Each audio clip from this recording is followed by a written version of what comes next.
that Democrats had. Mr. Secretary, you keep saying that he is the best commander-in-chief we've ever had, the best negotiator. Talk to the troops. 13 American troops have died. More than 380 have been wounded. The Strait of Hormuz, which was wide open, is now closed. Less than 90% of traffic through the strait is still not going despite the ceasefire. The Iranian regime is still in power. It still has nuclear material. The war is costing Americans billions of dollars. And Mr. Secretary, if you think that this is what winning looks like, then maybe we should be questioning your mental stability. Maybe you are the one responsible for this failure, and the president. Thank you, Mr. Chairman. Mr. Secretary, as you know, I represent San Diego, the largest military community in the country. Right now, as we are speaking, 2,500 San Diego Marines are off the coast of Iran. Many, many other San Diegans in uniform have gotten 48-hour deployment notices. So this war in Iran is not theoretical for me or for my constituents. It's deeply personal. As you also know, on Easter Sunday, President Trump threatened to destroy Iran's bridges and power plants, writing, quote, "Open the fucking strait, you crazy bastards, or you'll be living in hell. Just watch."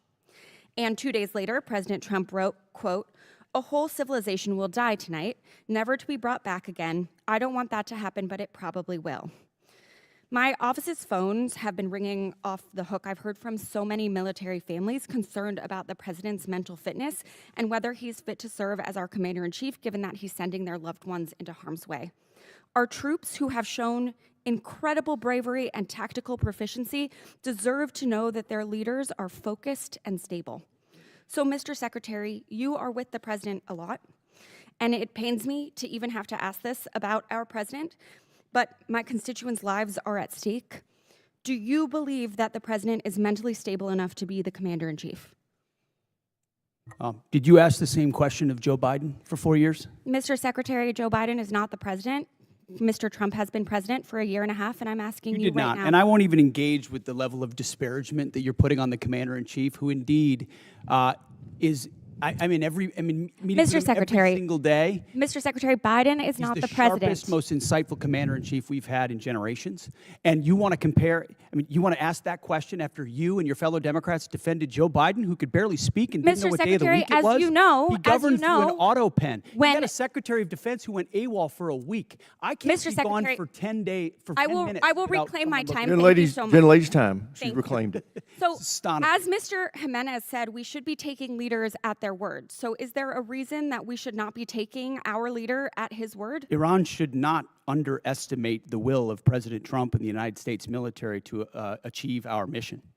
Okay, well, I want you to know this is not a partisan thing. In fact, many Democrats have had, many Republicans have had these same questions. Marjorie Taylor Greene said he's out of control and he's gone insane. Candace Owens said the 25th Amendment needs to be invoked. Megyn Kelly, Tucker Carlson, who you used to work with, Alex Jones, Stephanie Grisham, the list could go on. So how do I explain to my constituents that while they are in harm's way, their commander-in-chief is posting these unhinged posts? How did you explain to your constituents what happened on October 7th, or what happened in Afghanistan, or what happened with the debacle and the withdrawal in Afghanistan, where the troops were left? How did you explain that with Joe Biden's leadership? Mr. Secretary, how did you explain that to the Marines that didn't get medals, that we restored their medals because of that disastrous withdrawal in Afghanistan? Did you explain that to your constituents when Joe Biden was asleep at the wheel and he had an AWOL Secretary of Defense? I don't think you did. Next post. How can I explain this next post to my constituents? I'm Jewish, so this doesn't really bother me, but my understanding is that this is quite offensive to many Christians. So how do you explain this post? I'm not here to explain posts. We have an incredible commander-in-chief who Mr. puts our Secretary, troops first. I'm here for a budget hearing about our troops. It's a historic budget that's giving us a chance to defeat Mr. Secretary, our adversaries, and President Trump is doing that in world-class fashion. This is about lady our has troops. reclaimed her time, Mr. Secretary. This is about our troops. This is about who is commanding our troops and if our troops can trust that they are being sent into harm's way under good strategy. the mental stability of our commander-in-chief is deeply important to our troops. It's deeply important to this country. It wasn't our important to you troops' during Joe lives at Biden. stake. I'll remind you that when there were concerns, Democrats came together, and he was not our nominee for president. So I encourage you to have the same courage that Democrats had. Mr. Secretary, you keep saying that he is the best commander-in-chief we've ever had, the best negotiator. Talk to the troops. 13 American troops have died.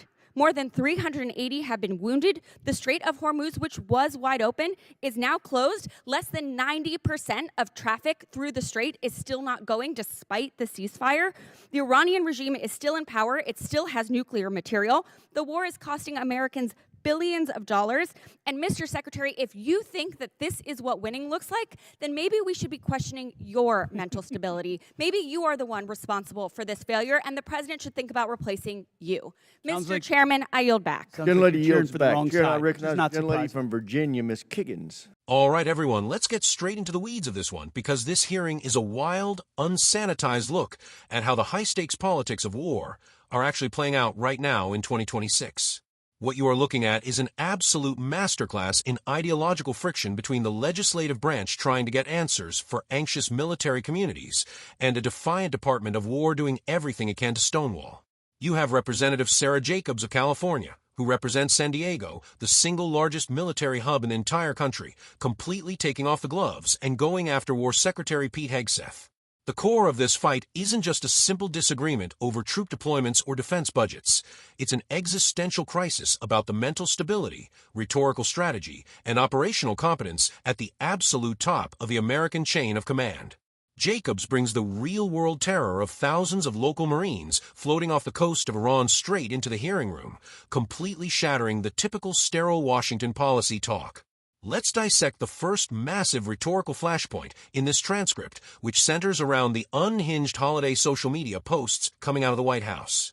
Jacobs reads the quotes out loud, and when you hear them back to back, it's absolutely jaw-dropping context for a country currently engaged in an active, volatile war.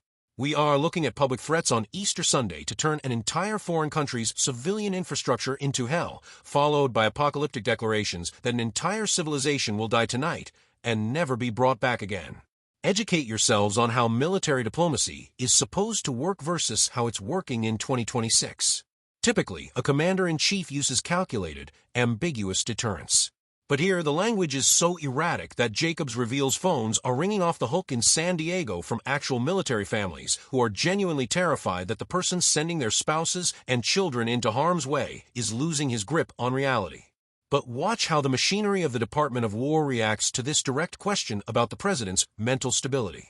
Hegseth doesn't even attempt to defend the substance of the posts or offer a strategic explanation for the apocalyptic rhetoric.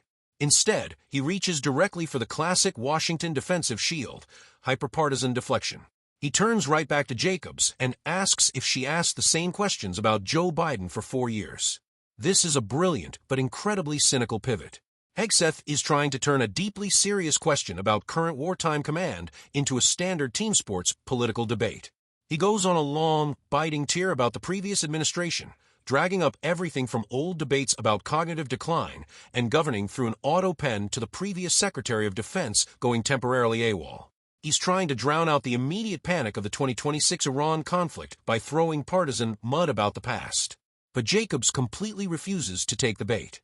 She cuts through the noise, reclaims her time, and reminds him of a cold, hard constitutional fact: Joe Biden isn't the president anymore. The current administration has been running the show for a year and a half, and they own the consequences. This is where the script transitions from a standard shouting match into an educational breakdown of internal party fractures. Jacobs starts listing names, and she doesn't use progressive Democrats.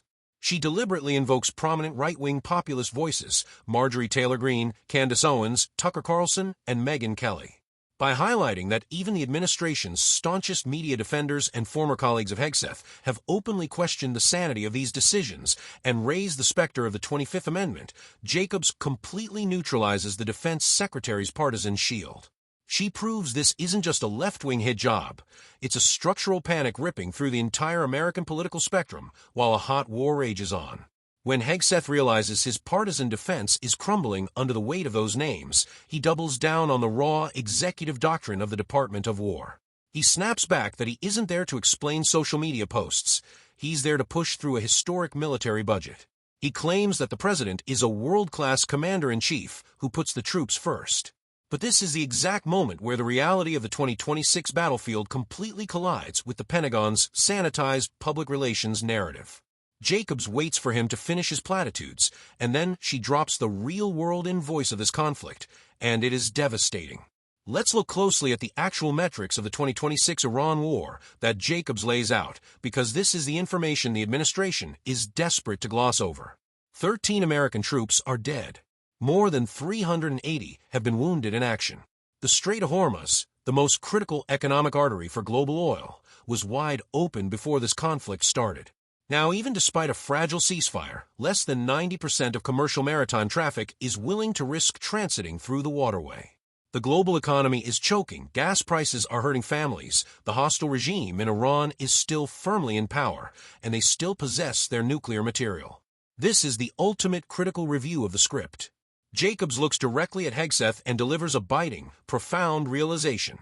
If the Pentagon considers this catastrophic stalemate, characterized by lost American lives, broken trade routes, and billions of taxpayer dollars evaporated, to be winning, then the problem isn't just the president's social media accounts. The problem is a deep-seated institutional incompetence at the very top of the Department of War. By turning the sanity question right back onto Hegseth and suggesting that the president should actually fire him for operational failure, Jacobs completely flips the power dynamic of the entire room. When you watch this script play out, don't just look at it as a clip of two politicians trading insults. Look at it as a definitive moment of friction where the human and economic cost of an active, failing global campaign finally smashed headfirst into the defensive, historical illusions of the military elite.